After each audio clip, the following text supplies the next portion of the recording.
My son was not a loser, was not a sucker. You're the sucker. You're the loser. It wasn't Russia disinformation. He made up the suckers and losers, so he should apologize to me right now. Every single thing he said is a lie. Every single one. This is horrible what's taken place. What's taken place in our country, we're literally an uncivilized country now. He doesn't want it to be. He just doesn't know. He opened the borders. Nobody's ever seen anything like. And we have to get a lot of these people out, and we have to get them out fast because they're going to destroy our country. Just take a look at where they're living. They're living in luxury hotels in New York City and other places. Our veterans are on the street. They're dying because he doesn't care about our veterans. He doesn't care. He doesn't like the military at all. And he doesn't care about our veterans. Nobody been worse. I had the highest approval rating for veterans taking care of the VA.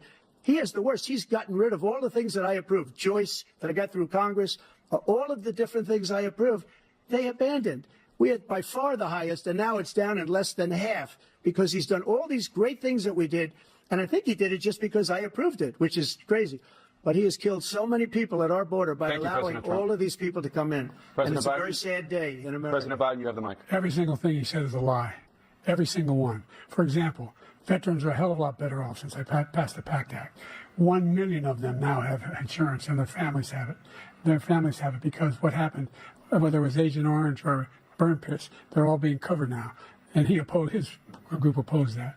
We're also in a situation where we have great respect for veterans. My son spent a year in Iraq, living right next to one of those burn pits, came back with stage 4 glioblastoma. I was recently in France for D-Day, and I spoke all about those heroes that died. I went to the World War II cemetery, World War I cemetery he refused to go to. He was standing with his 4-star general, and he told me, he said, I don't want to go in there because they're a bunch of losers and suckers.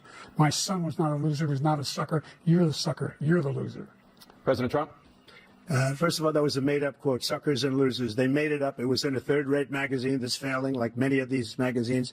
He made that up. He put it in commercials. We've notified him. We had 19 people that said I didn't say it. And think of this. Who would say I'm at a cemetery or I'm talking about our veterans? Because nobody's taken better care. I'm so glad this came up, and he brought it up.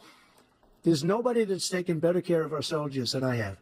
To think that I would, in front of generals and others, say suckers and losers. We have 19 people that said it was never said by me. It was made up by him, just like Russia was made up, just like the 51 intelligence agents are made up, just like the new thing with the 16 economists are talking. It's the same thing. 51 intelligence agents said that the laptop was Russia disinformation. It wasn't. That came from his son, Hunter. It wasn't Russia disinformation. He made up the suckers and losers, so he should apologize to me right now.